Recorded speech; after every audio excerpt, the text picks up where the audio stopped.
ॐ भूर्भुवस्सुः तत्सवितुर्वरेण्यं भर्गो देवस्य धीमहि धियो यो न प्रचोदयात्। हरि ओं कारायं बिन्दुसियुक्तं नित्यं ध्यायं तेजोग्निं कामदं मोक्षदं चैव ओंकारं सदान्तस्वरूप पूर्ण ब्रह्म सर्वव्यापी जन्म मरण से रहते दयालु। हे ईश्वर, आपकी महिमा अपरंपार है।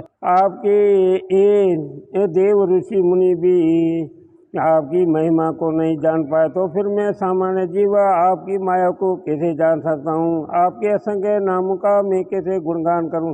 हे प्रभु, हे कृपा निधि, आप अपने देवता अपनों लीडर नवाब यूसुफ टालपुर सहत आपजा भगवान अवां का ये प्रार्थना करांदा। ये ईश्वर जगदीश्वर यहाँ सहत आप करा असांजे ये ग्राम रो एक लीडर है ये सहत आपला भगवान का ये प्रार्थना करा भगवान ये न सहत आपजा लंबी उम्र आयु जा।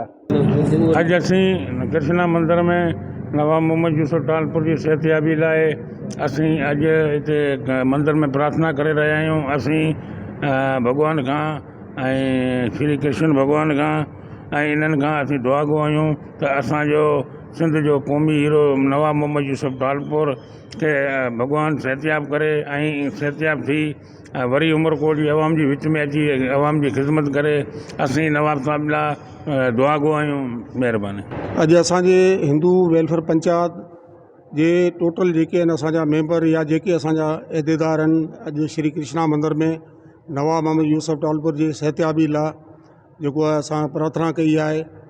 मालिक जेको आहे हिनखे सेहतयाब करे वरी असांजे अवाम जे विच में अचे, असांखे ॾाढी इन ॻाल्हि जी ख़ुशी थींदी।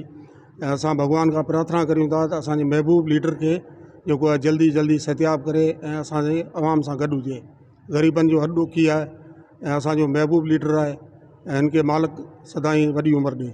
नमस्ते। हिंदू पंचायत कुनरी जे तरफ़ां अॼु श्री कृष्णा मंदिर कुनरी में नवाब मोहम्मद यूसुफ टालपुर लाइ दुआ तकरीब रखी वई है, जंहिंमें हिंदू पंचायत जा आल मेंबर नवाब मोहम्मद यूसुफ जी सेहतयाबी लाइ दुआ कनि था ऐं प्रार्थना कई है त हू जल्दी सेहतयाब थी असांजे विच में हुजनि। महिरबानी।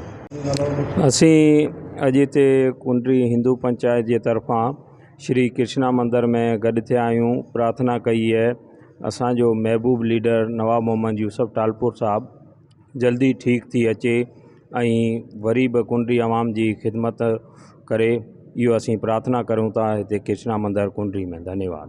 ॐ भूर्भुवस्सुः तत्सवितुर्वरेण्यं भर्गो देवस्य धीमहि धियो यो न प्रचोदयात्।